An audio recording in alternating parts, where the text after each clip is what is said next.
Hello again. In this video, I'm issuing a wake-up call to the Christians. When we quote Old Testament prophecies as waiting to be fulfilled in our future, we're making Jesus out to be a liar and a false prophet. Now, I know most of you have no intention of calling Jesus a liar and a false prophet, but you might be doing this without realizing it. I'll show you that Jesus and the New Testament say he fulfilled all those Old Testament prophecies, so that if we deny it, we're denying the words of Jesus. Now, what prompted me to make this video is that I keep hearing modern Bible teachers quoting the Old Testament and saying how Jesus will fulfill these prophecies when he returns in our future. But this doesn't agree with what Jesus said. Yet I hear it over and over in the popular teachings here in the West, and I also hear it from other Christians who learned it from those popular teachers. So let's look at the words of Jesus that make these modern teachings so dangerous. In Matthew 5:17, Jesus says, "Do not think that I have come to abolish the law or the prophets. I have not come to abolish them, but to fulfill them." What is the law and the prophets? In those days, that's how they spoke of what we call the Old Testament. Jesus is saying, I will not abolish the law and the prophets, but I've come to fulfill them. That's a very strong statement. And when he says, I have come, what does that mean? He's talking about coming into the world 2,000 years ago, what we would call his first advent. And what did he claim he would do in his first advent? He said he would fulfill the law and the prophets, fulfill the Old Testament. So I ask you, do you believe him? Jesus said, I have come in my first advent to fulfill the Old Testament. Do you believe Jesus? I believe him. Yet so often these days I hear Bible teachers saying that this Old Testament passage or that Old Testament passage will be fulfilled when Jesus returns. But that means Jesus didn't do what he said he would do. And they seem to think Jesus only fulfilled some of it, but he'll return to finish the job later. But that's not what he said. He could have said it that way. What if Jesus had said, I've come to fulfill some of the law and the prophets now, but I'll be back again later to fulfill all the rest? If he had, there wouldn't be a problem. But he didn't say that. He said he would fulfill them, and he did. Imagine my wife left me with a list of chores, a honey-do list, and she returns later and says, what happened to the items on that list? And I say, honey, I have fulfilled them. Now, if it turns out I haven't actually finished the list, am I going to be in trouble, or will all be peaceful in our house? You didn't slay the dragon? It's on my to-do list. Now, come on! You know what would happen. If I'm lying to my wife, I'm in trouble, and rightly so. In a similar way, if we find that Jesus hasn't fulfilled the Old Testament, then we're all in trouble, we Christians, because that would make Jesus a false prophet. The rule for prophets is given in Deuteronomy 18. When a prophet speaks in the name of the Lord, if the word does not come to pass or come true, that is a word that the Lord has not spoken. You need not be afraid of him. So if Jesus said he came to fulfill the law and the prophets, and that did not come to pass, then he's a false prophet, and Christianity can't be true. That's what's at stake here. The divinity of Jesus and the gospel are undermined if we deny what he said. But of course, Jesus is not a false prophet. What he said here did come to pass. Jesus fulfilled all the Old Testament. And this is not the only place he said it. Right before the Passion Week, Jesus spoke to his disciples. And taking the 12, he said to them, see, we are going up to Jerusalem, and everything that is written about the Son of Man by the prophets will be accomplished. Now, where would his disciples find everything written about the Son of Man? The New Testament hasn't been written, so it can only mean the Old Testament. And how much of what is written about him in the Old Testament does Jesus say will be completed when they go to Jerusalem? Everything. All of it.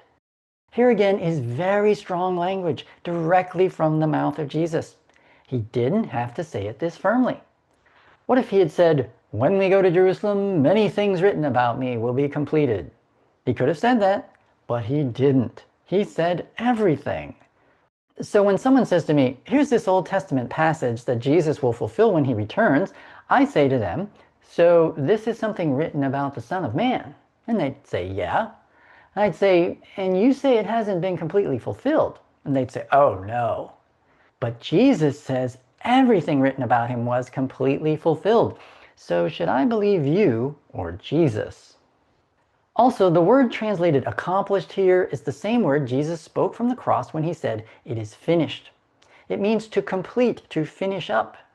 So it won't do to say he only began the fulfillment of the Old Testament. He didn't say everything will begin. He said everything will be finished. Now, while Jesus hung on the cross and said, "It is finished," the Gospel of John also tells us, after this, Jesus, knowing that all was now finished, said to complete the scripture, "I thirst." How much was finished? All of it.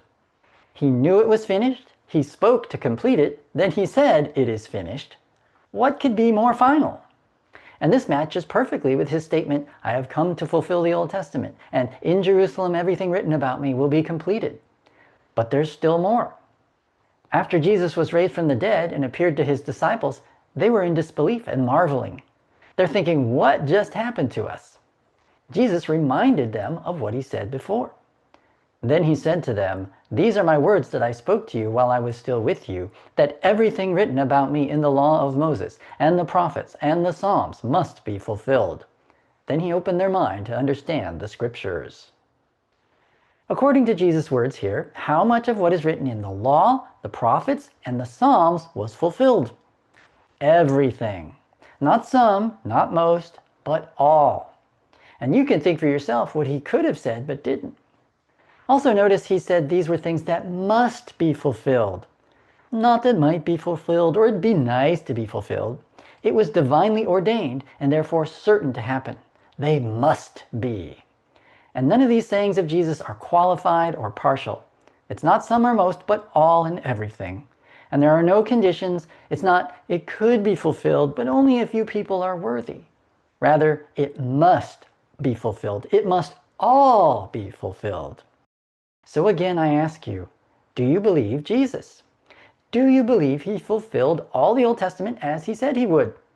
And if we believe him, shouldn't we stop quoting Old Testament passages as awaiting fulfillment? Jesus was clear that he fulfilled the Old Testament, so none of those passages are unfulfilled. Now, I don't deny there are New Testament prophecies that haven't been fulfilled. I've taught about those in my other videos, but I never use the Old Testament as prophecy of our future. And since Jesus fulfilled the Old Testament, someone will ask, how can that be? Or they'll quote a passage and say, when did that happen?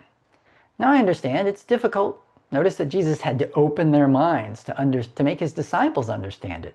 They had divine assistance. And Peter says of Paul's writings, there are some things in them that are hard to understand. That's true of the Old Testament too. But what's not hard to understand are the words of Jesus I've been showing you. These sayings are very straightforward. They're not parables or figures of speech. Jesus claimed to fulfill all of the Old Testament. And if we deny it, we make him a liar and a false prophet. And the skeptics and unbelievers will be happy to hear this. Think about it.